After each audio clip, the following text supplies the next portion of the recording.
Bonjour, certains en ont trop, d'autres en manquent. Et même si elle fluctue ou qu'elle change en fonction de l'environnement, de la confiance en soi, ça se construit. Vous pouvez avoir toutes les qualités requises, sans un minimum de confiance, il vous sera difficile d'arriver à obtenir un résultat. La confiance, c'est la potion magique finalement qui va transformer votre savoir en résultat concret.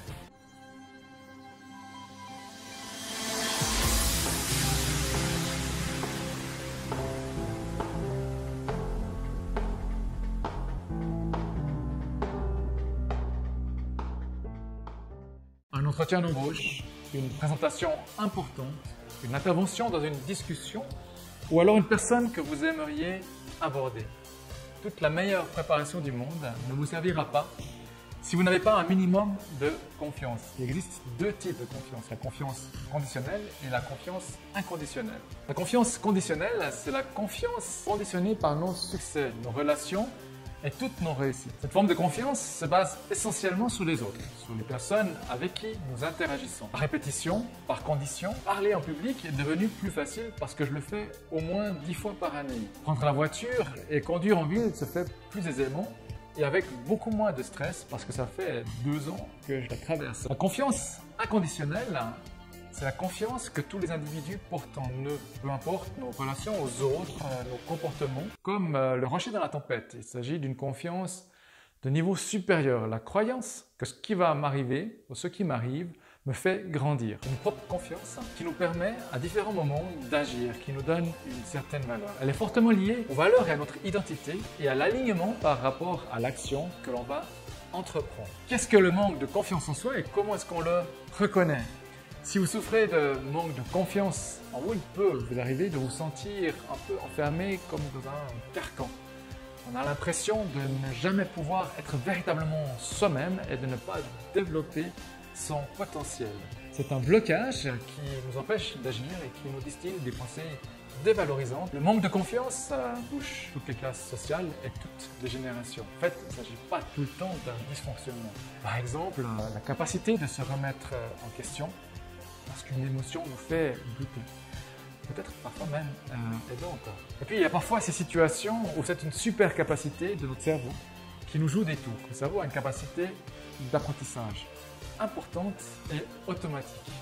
L'apprentissage se fait parfois en liant des émotions à des situations, des événements précis. Mais parfois, il le fait tellement bien qu'il suffit qu'un des éléments qui était dans le contexte soit là pour que l'émotion ou l'action revienne. Alors qu'il n'y a aucune raison dans ce contexte de faire appel à cette émotion.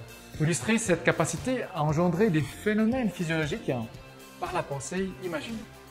Un citron bien juteux, quelqu'un qui le coupe tranquillement en deux, et vous représentez les gouttes de citron acides dégoulinants, et puis vous imaginez prendre ce citron, le presser et remplir un verre. Oui, rien que le fait d'en penser, je sens déjà l'acidité. Pour vous, probablement aussi, ce citron qui provoque ces réactions n'existe pas, il n'est que dans notre imaginaire. C'est une fonction essentielle pour notre survie car elle nous permet de ressentir physiologiquement ce qu'une action pourrait faire. Vous est-il déjà arrivé de vous poser la question dans un endroit bien précis, mais pourquoi est-ce que je ne me sens pas à l'aise? Probablement un élément, la luminosité, une personne, un objet ou alors une odeur va directement vous relier à une émotion d'une situation passée.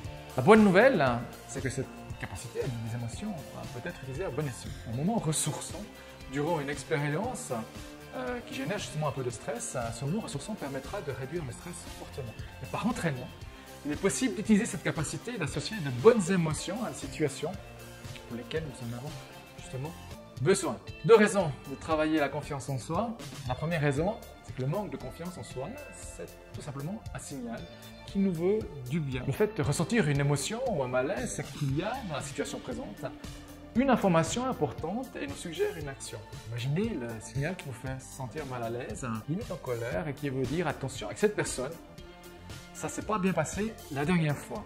Si on fait le lien rapidement, pas de problème. Par contre, si on ne fait pas le lien et qu'on laisse se submerger par l'émotion, il sera beaucoup plus difficile de réagir de manière adéquate et de faire la part des choses. Une émotion mal gérée, même mineure, peut transformer des situations anodines en chemin de croix. Parler en public, parler de soi, un entretien d'embauche, et même pour les professionnels, la gestion des émotions, pour ceux qui savent aller devant un grand public, peuvent dans certains contextes tout d'un coup ressentir des zones d'inconfort.